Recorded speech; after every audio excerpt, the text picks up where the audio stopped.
attribution. Why do we have to know? We can look at someone and go, we don't need to know their age. We can look at someone and go, we don't need to know their religion. We don't need to know a person's politics, particularly to get along with a person. But we insist on knowing someone's gender. I think this has to do with compulsory heterosexuality. As long as we define it can actually be compulsory homosexuality too. As long as we define our sexual orientation by the gender of another person or persons, when we look at someone, we're going to go, am I allowed to be attracted to them? That's what we really want to know.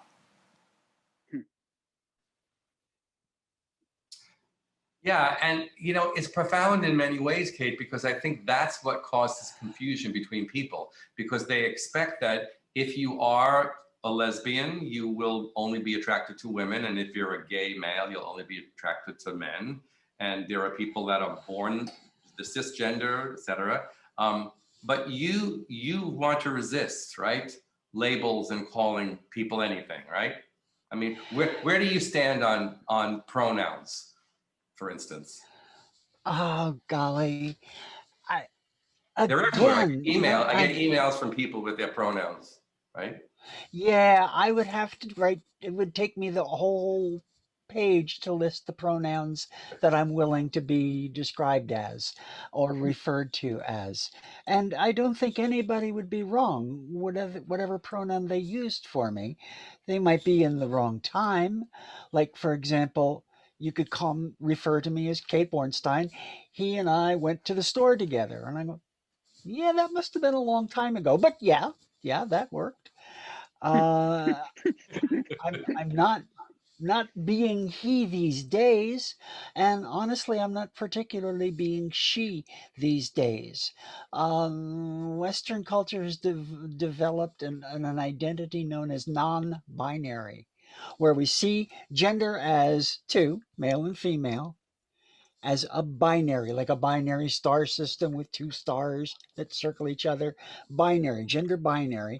And there are more and more people today saying, no, I am non-binary. Now, that doesn't tell you what they are, it just tells you what they're not. And that's, you say, resisting labels. That's a label that only says what I'm not. I'm working on the rest. I'm not a man. That never worked for me. I tried woman. That didn't work any better. So I'm kind of dancing around between the two, in one or the other, and beyond that. What are we struggling with as a society? Are we struggling with people who want to have that dance, want to participate in that dance, or are we struggling with trying to understand the people who want to have that dance? Oh, what a good question. I would say the latter. I would say that as long as we've been people here on earth, we've tried to understand mysteries. And someone who says they're not a man or not a woman, that's not clear. It wasn't clear to me for a good, 30, 40 years. That's what it took for me to begin to understand basically what I'm not.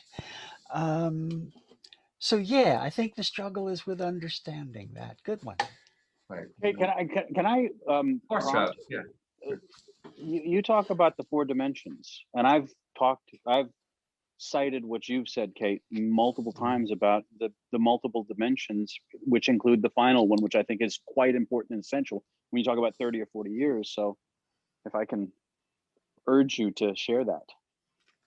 I'll do a very quick version of it because I don't want to get too academic here. Yeah. Gender in 4 dimensions. You start with, if you imagine, draw a circle on a piece of paper, split it down the middle. That's what we mostly think of gender as. Male on one side, female on the other side. It's on a plane, 2 dimensions. And when we talk about gender being body based, we're thinking about gender in two dimensions, one or the other. It's not bad. It's not wrong. It's a little incomplete. Um, to body, we add mind, imagination, fantasy, preference, all sorts of things like that. And at that point, we take that circle off the paper, turn it into three dimensions, and we now have gender as a sphere. And you can be anywhere in that sphere that you want. That's the way people are thinking about gender these days, in three dimensions. I would argue that there's one other dimension, and that would be space time. One word, developed basically by Einstein, who realized you can't have space without time, you can't have time without space. It's one phenomenon.